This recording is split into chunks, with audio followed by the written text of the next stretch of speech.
É, parece que está chegando uma frente fria fora de hora agora, não é? Ai, ai. Há décadas, lá pelos anos 70, para ser mais exato, encontrar uma criança dentro de uma caixa. Ninguém sabia quem era, por que estava ali e qual era a história dessa criança. Só que as circunstâncias em qual esse garoto foi encontrado fez surgir um dos maiores mistérios dos Estados Unidos. Afinal, quem era aquela criança?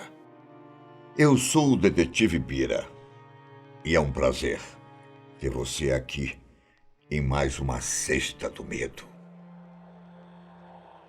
Em um pequeno cemitério na Filadélfia, existe um túmulo, onde durante muito tempo ficou repleto de bichos de pelúcia, que eram jogados pelos moradores da cidade e por pessoas que visitavam o local.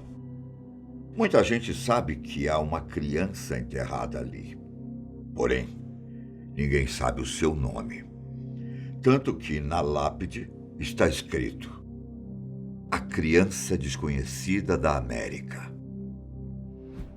Para muitas pessoas, essa lápide é um lembrete do quanto a humanidade pode ser cruel.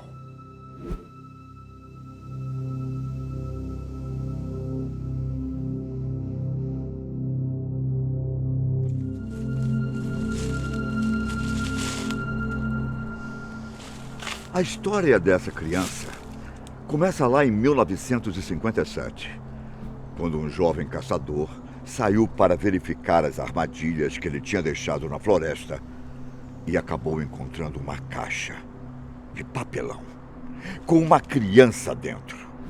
A princípio, o jovem até pensou em chamar a polícia, mas temendo que fosse acusado de assassinato, ele resolveu ignorar a caixa e seguiu sua vida.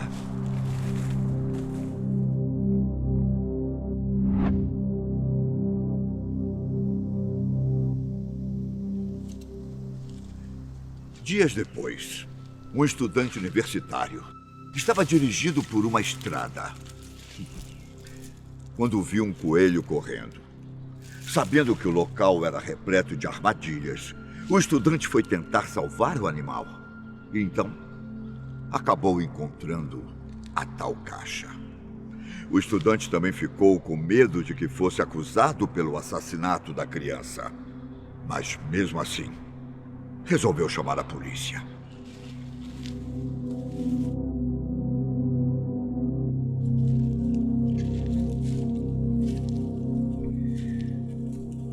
Dentro da caixa, havia um garoto nu, enrolado em um cobertor xadrez.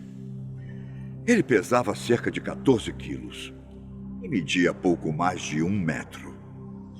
Para os especialistas da época, a criança tinha entre 3 e 7 anos e suas medidas não batiam com a sua idade. O garotinho estava desnutrido e parecia ter sofrido muito antes de morrer.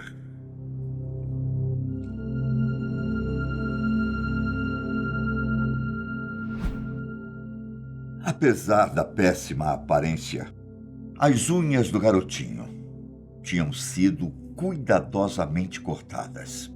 E seu cabelo também mostrava que ele tinha ido a um hábil barbeiro. Também havia algumas cicatrizes cirúrgicas, principalmente no tornozelo, virilha e queixo. Seus olhos tinham sinais de que a criança recebia tratamento para alguma condição crônica.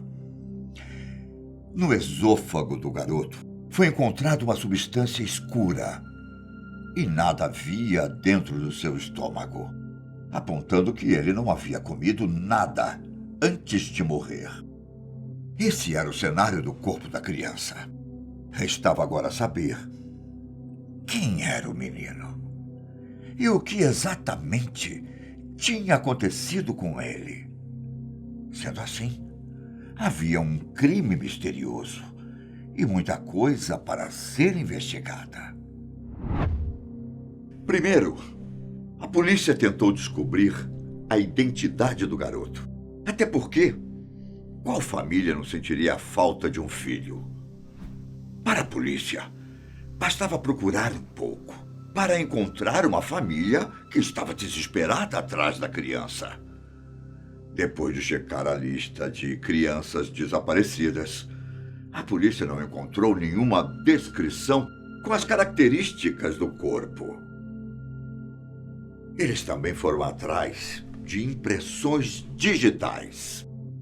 E mais uma vez, não encontraram nenhuma pista que pudesse ajudar a resolver o mistério. Cerca de 400 mil panfletos também foram espalhados pela Filadélfia e pelo estado da Pensilvânia. E mesmo assim, não encontraram pistas de quem era aquela criança. Sem ter muito o que fazer, a polícia fotografou o corpo da criança com diversas roupas, na esperança de que alguém lembrasse dele. Porém, mais uma vez, sem sucesso.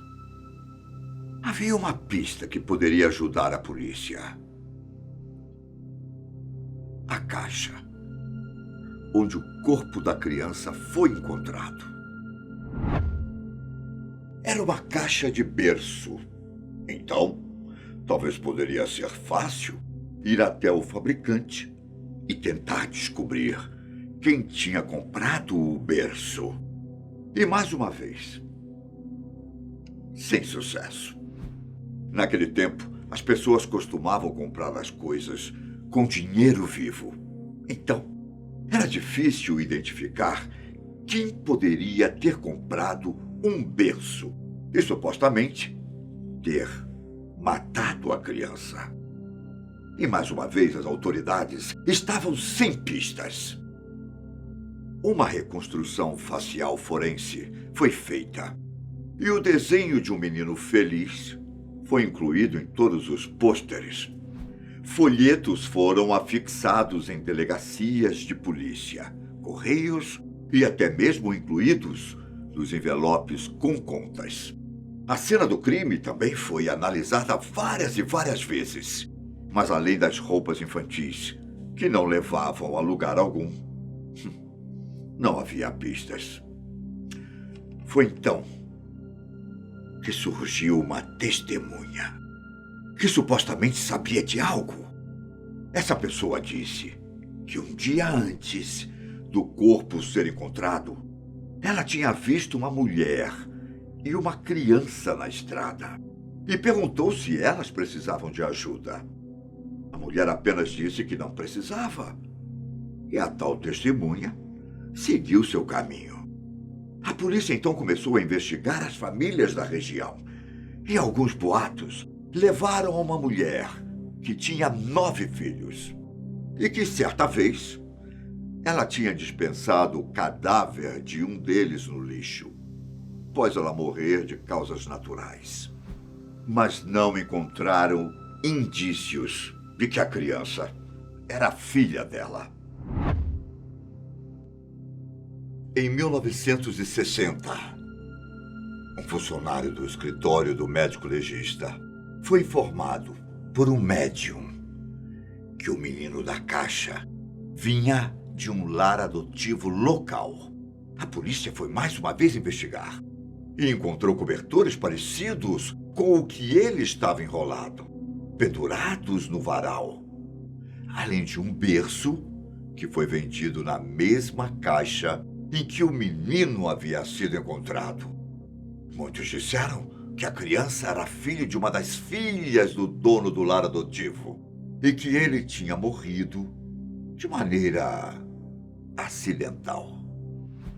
Apesar da insistência sobre esses fatos, nenhuma conexão foi feita entre o menino da caixa e o lar adotivo. As provas eram poucas. Ninguém tinha pistas. E conforme os anos foram passando, o crime foi caindo no esquecimento das autoridades e das pessoas. Caiu no esquecimento de todos, menos do detetive Remington Bristol. O detetive dedicou boa parte do seu dinheiro e do seu tempo para desvendar o crime. Para Bristol, era fato que o garoto tinha vindo de um orfanato, mas faltava um elo que levasse ele até o assassino. Ele investigou até o ano de 1993, quando morreu. Anos depois, o corpo da criança foi exumado e especialistas coletaram seu DNA para fazer testes. E mesmo com tanta tecnologia da época, o exame não levou a lugar algum. E se vocês pensam que esse caso simplesmente chegou ao fim, saiba que vocês se enganaram. Décadas depois do crime, exatamente em 2002, uma mulher, que não revelou sua identidade, foi até a polícia, alegando que o menino havia sido comprado por sua mãe, que tinha sido abusado por vários anos em sua casa. Eu sei que essa história é pesada, mas segundo a mulher, a criança era feita de escrava sexual pelos pais dela. Ela ainda afirmou que depois que o garoto havia vomitado feijão no jantar, a mãe dela bateu sua cabeça na parede com tanta força que o garoto ficou desmaiado. Ela ainda tentou dar um banho para tentar acordá-lo, mas ele morreu nos braços da mulher. A polícia inicialmente acreditou no que a mulher disse, já que havia uma substância escura no esôfago do menino, que poderia ser o feijão. E seus dedos pareciam estar enrugados. Essas foram duas informações que nunca foram compartilhadas com o público. Eles também acreditaram na história por causa da descrição da mulher, que disse que era uma criança pequena com cabelo comprido. Isso se encaixa com a teoria de que seu cabelo tinha sido cortado recentemente. Ainda havia um elo entre o antigo testemunho de um homem que afirmou ter visto uma mulher e uma criança na floresta. A mulher disse que, na época, tinha 10 anos. E também afirmou que era ela quem estava na estrada, ao lado de sua mãe, quando um homem parou para perguntar se precisavam de ajuda. Tudo parecia fazer sentido. Mas, infelizmente, a polícia não levou essa história a sério. Primeiro porque não era possível confirmar muitas informações que ela tinha dado. Outra, que ao analisar os antecedentes da mulher, eles encontraram um histórico de doença mental grave. Várias outras teorias foram apresentadas ao longo dos anos, embora todas tenham sido descartadas. Até hoje, ninguém sabe ao certo quem era o menino ou como ele morreu. Eu acho que esse mistério nunca será resolvido, a não ser que alguém consiga ajuda de forças sobrenaturais. Eu me despeço por aqui, mas nos vemos num próximo dia. Minhas mãos estão geladas. Eu acho que o frio chegou. Boa noite.